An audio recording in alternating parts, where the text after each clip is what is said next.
You know, Papa. Figuratively, he bites as hard as he can. Okay. And of course, when he puts his fangs into you, you certainly feel it. I think it took. Watch Johnny's bite. Bismillahirrahmanirrahim. Alhamdulillah Rabbil Alameen. Hasbunallah wa ni'mal wakil. The Lord is my light and my salvation. Whom shall I fear? And yea, though I walk through the valley of the shadow of death, I will fear no evil, for you art with me. Thy rod and thy staff, they comfort me. Thou preparest a table before me in the presence of my enemies. You anoint my head with oil, my cup runneth over. And surely goodness and mercy shall follow me all the days of my life. And I will dwell in the house of the Lord forever and ever. Amen. Assalamu alaikum. It's Monday. Welcome to Johnny's Bite. I want to first of all, in solidarity with my Muslim brothers and sisters, stand strong in Ramadan because we have started the fast. And what is good is that on Wednesday, the members of the Orthodox Church will also begin a 40-day fast. We call it Lent. So this time it looks like the Ramadan and the Lent are going side by side. 40 days of fast and abstinence and giving of alms. And the Muslims also have 30 days of fast and abstinence and also giving of alms. So we are in this together. And while we fast, I want you to spend a bit of your time to pray for Ghana. As my priest says, give thyself no rest. Reverend Father Emmanuel Feni says, give thyself no rest. And while you fast, I pray that you will find a portion of your prayer worthy to give to the Republic of Ghana. Because if what we see in the books and what we are being told, the minority today says they will have the true state of the nation. You've had 8 years. You told us what the state of the nation is. Somebody came, saw the paper, the document, said, well, it is not what it is. I'm sure that in your private lives, and some members of the NPP party themselves have been speaking up, said, look, my government was in power for 8 years. My children didn't get work. My government was in power 8 years. I didn't get this. We didn't do that.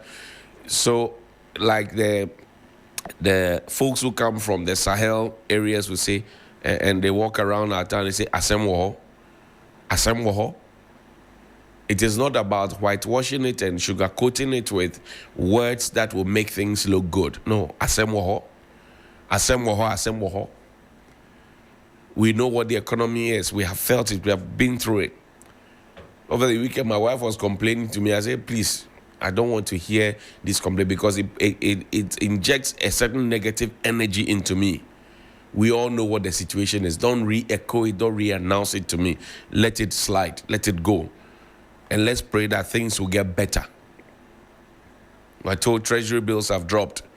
Let it slide. Let it go so that things get better. That's all I'm praying for. I'm not dependent on any world economy. I'm dependent on the economy of heaven, as Neo Kang would say. But we know that we have gone through it. And not only us. Because if the bad economy happens to us, it happens to the entirety of Ghanaians. It doesn't happen to Ghanaians who are MPP or NDC. No, it happens to all of us. If the light goes off, it happens to all of us. If the electricity is off, water is off, it goes to all of us. It doesn't go to some of us. And that's why some of us, we have decided that we will remain in opposition because things have to be done right by the people we elect and choose to lead us. You will have friends in power, that's fine.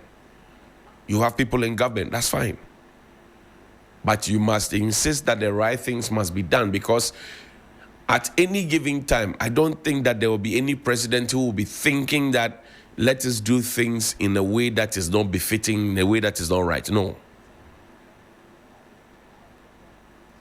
I'm sure that President Akufo-Addo sitting back today and watching from afar and listening and hearing some of the things that are being done in his name and under his authority would shudder in shock.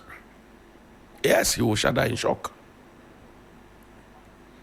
Let me say thank you to those who share our stream. And thank you to Sonar Fashions in Tamale. 0246590162. The guy is good. 0246 590 162. Amadou Sona is very, very good. Get something so from him, and let's see how it goes. You will enjoy it. I can assure you that.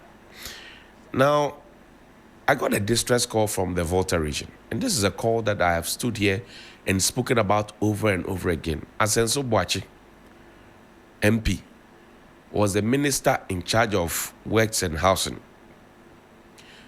Kojo Oponkruma took over from him, but it was in the latter days.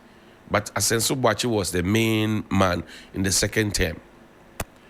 I remember I stood here and spoke about Blekusu, Agaveji, Amuchinu, along the Ketu South area. The other time, somebody called into this show, a certain justice, and said that, oh, President Kufuor completed the Keta Sea defense. So I say, if he completed it, why are you complaining that another person abandoned it? What has been completed cannot be abandoned. It means that there's water in your head, and it has to be extracted. It was not completed. Look, a lot of lip service was paid to them, including Nadmo. The Nadmo boss at the time was busy looking for MPship. It took Ablan Jifa Gomashi, MP for the area, Mamaga, to take food to go and give to the people. Show the visuals. I was here. We had a conversation here about how people's villages had been swallowed up. How people now have to, they can't explain to people that their village is now in the sea. They have to now find another village that they can align with. Yeah? I went, look, we went to, what do you call it, the Bigbese area, right? Bigbese, Jatakpo, all those places on our 3FM bus ride. It is a mirror of what is happening in the Volta region. And what's happening in the Volta region is we have paid lip service. I remember when this tidal wave thing happened, we came, we spoke English. Then we spoke English again. Then we came, in 1 year, we spoke 3 different sets of English to the people of Volta region. And then in the end, when we finished and the Mepe thing happened, our president went there and said, you people didn't vote for me, but I still came to help you. Our president at the time, he was so partisan and so political that he didn't know what to do with himself. This situation I'm talking about, they don't start yesterday. It started a long time ago, and this is how people are surviving. They are sleeping in people's compounds. People are still sleeping in tents as we speak today because of that spillage of the Volta River Authority, the Akosobo Dam. Oh yes. I want to say thank you to Minister Muntaka Mubarak, Minister for Interior, who went and sorted the people out. First of all, let me say thank you to Mamaga Ablajifa Gomashi, MP for Ketu South. She went there, and she's been there from day one for her people. Day one for her people. Look at what people are going through. We can't put together a sea defense wall for them. Oh, show the images. Why are you showing my face? What does my face got to do with the images? Show the images. What does my face got to do with anything? Since day one, look at this little boy.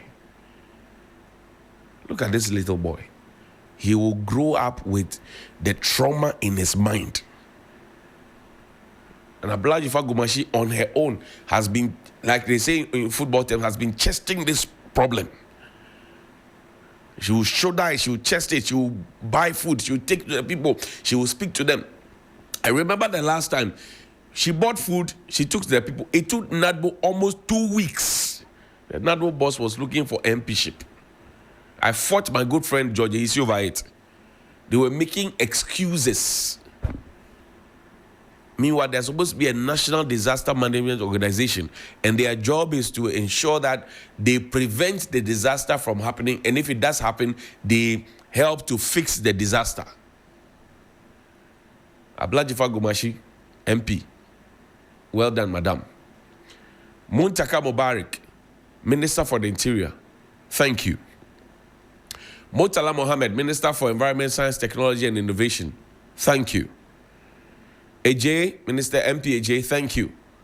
Prosper Bani of the BNI, thank you very much indeed. We're grateful. NADMO, look, we have to get them to work. EPA, and at this point, look, I'm telling you, the people need mattresses. They need the relief items ASAP. Mattresses for the people. People's villages, show the videos. Don't show pictures. There are plenty videos on the coast. Show the coastline. Don't be showing me this. Show coastline. Show how the things have deteriorated. The coastline. Look at it.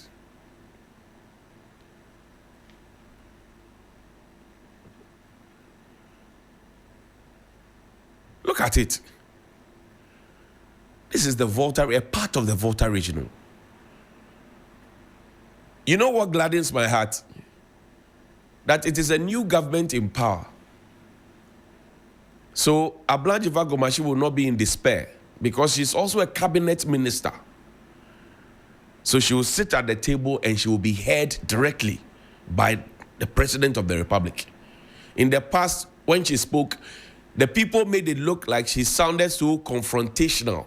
Look, if you have been a leader, I'm a small chief. When you go to your villages and the people come to you with their problems, they expect a solution. They don't expect you to complain along with them. No. They expect a solution. They don't expect you to complain along with them. No, they expect a solution. So when Mamaga Ablanjiva Gomashi speaks, she speaks out of the pain and hurt and troubled hearts that her people have brought to her. She echoes that. In the past, people made her think of her as being troublesome, being argumentative, etc. I'm happy that her government is now in power. She doesn't have to be in despair. She doesn't have to worry because she's a member of cabinet. And I'm telling you that this problem was abandoned for 8 solid years. I'm telling you. Me, I'm a rural reporter, proper. When I first cut my teeth for election reporting, I did it in Ketu South and Ketu North, Sakania, all those places. I know all those places. Jojepenyi. I know all those places because when I first cut my teeth in election reporting, that was the first place they took me. Ketu North and Ketu South, a place nobody wanted to go. I said, I will go. I remember when I spoke about this issue some time ago, people said, because I'm Ewe, that's why I'm speaking about it passionately like that. I am not. I have no Ewe blood in me. But when people are suffering, you have to go to their aid.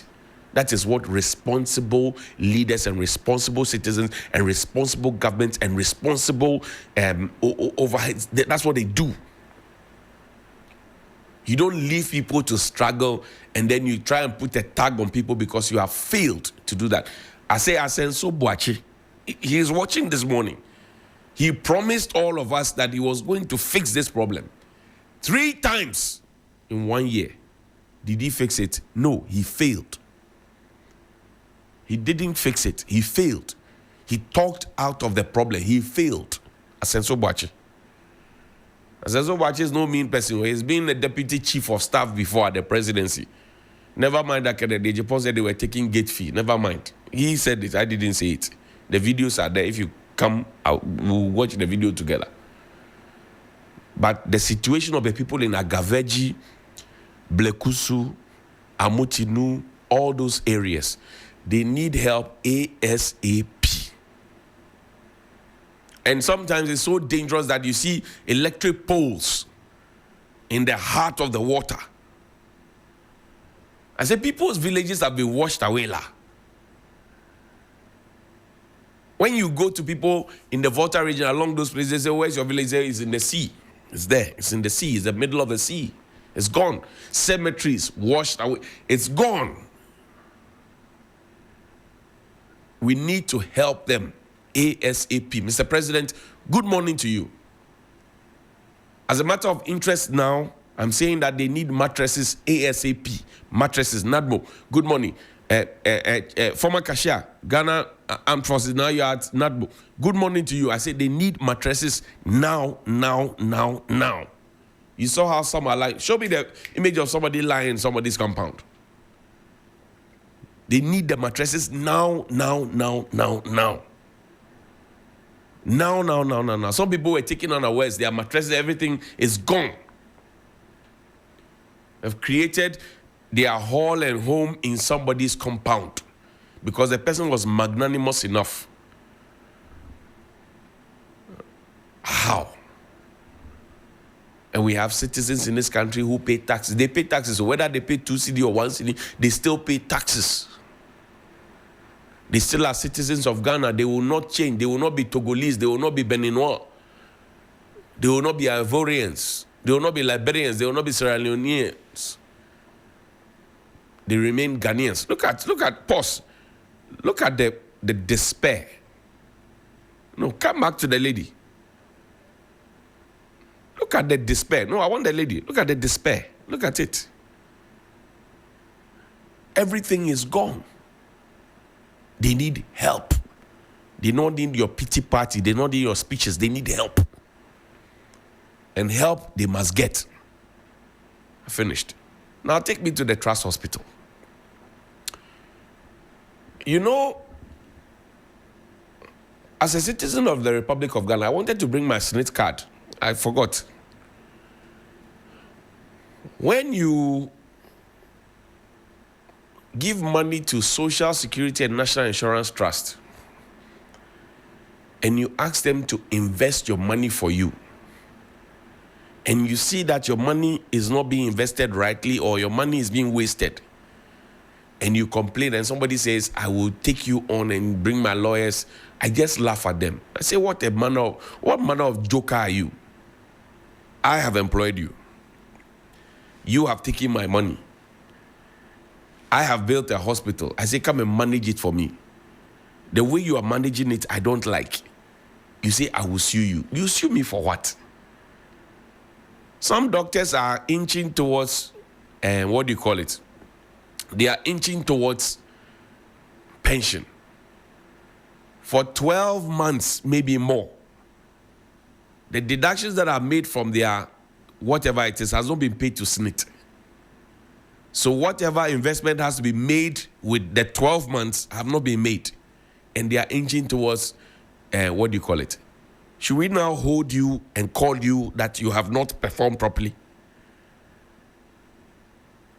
Because they gave you those contributions that you could invest in their honor, so that they could have that dignity to live after retirement, so they don't have to come and beg people.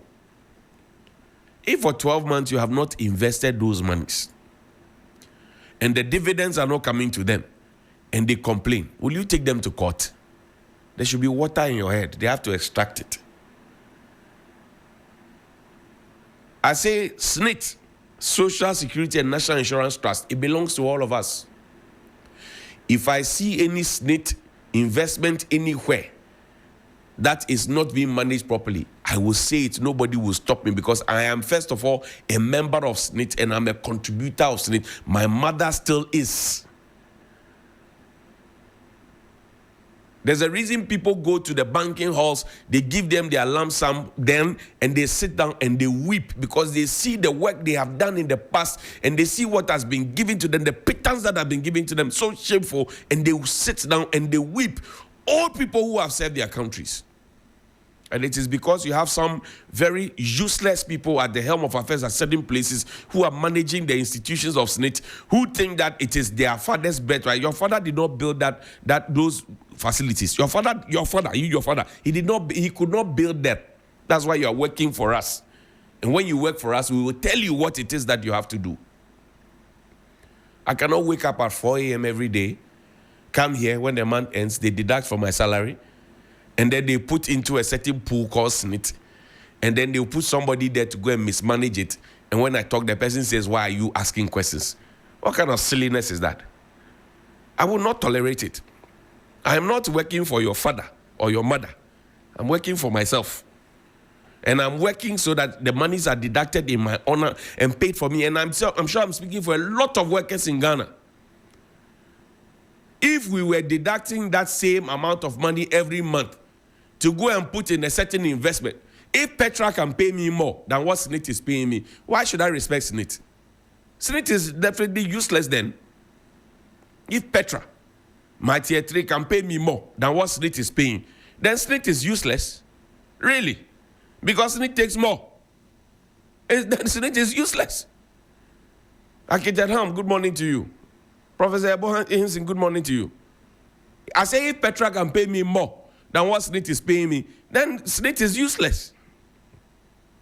And I'm sure I'm speaking the mind of many workers in this country.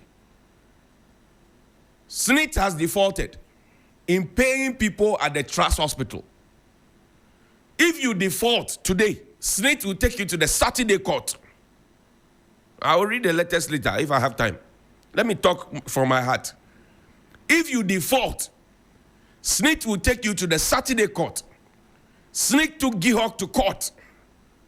SNIT has taken many private people to court for defaulting.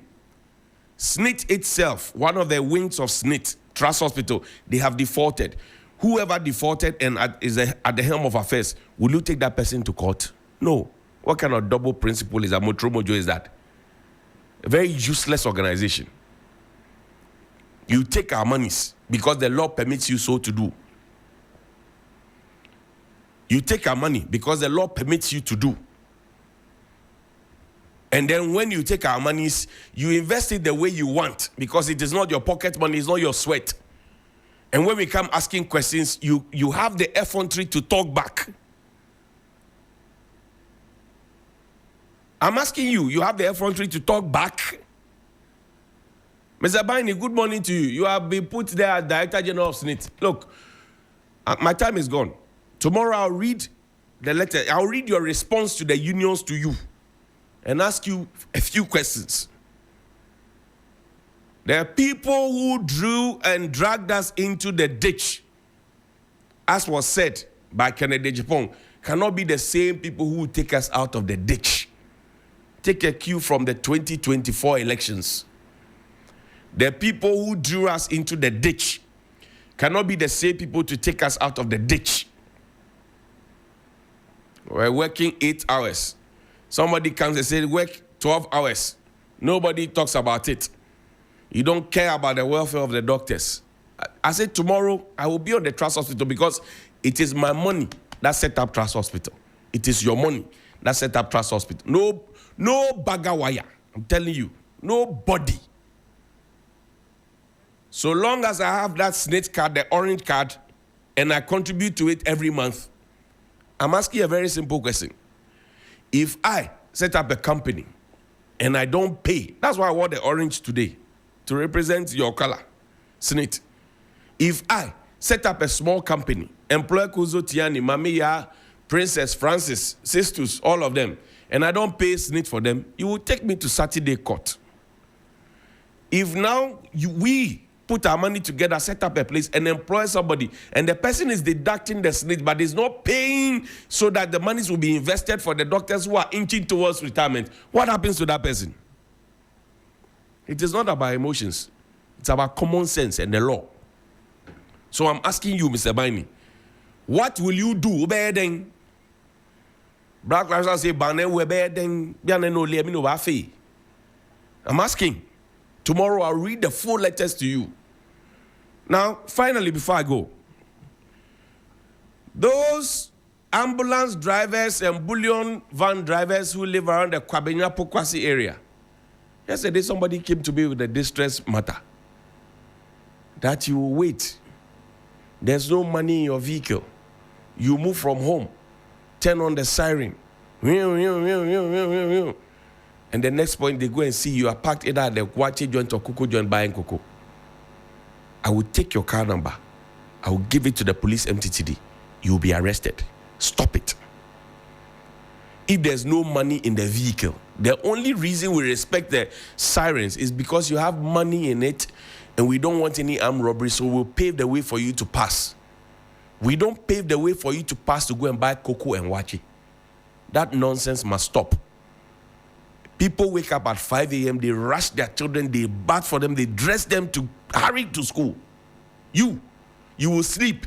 When it is 7, you wake up and you turn on the siren because you have the vehicle. Is there money in your house? I say, is there money in your house?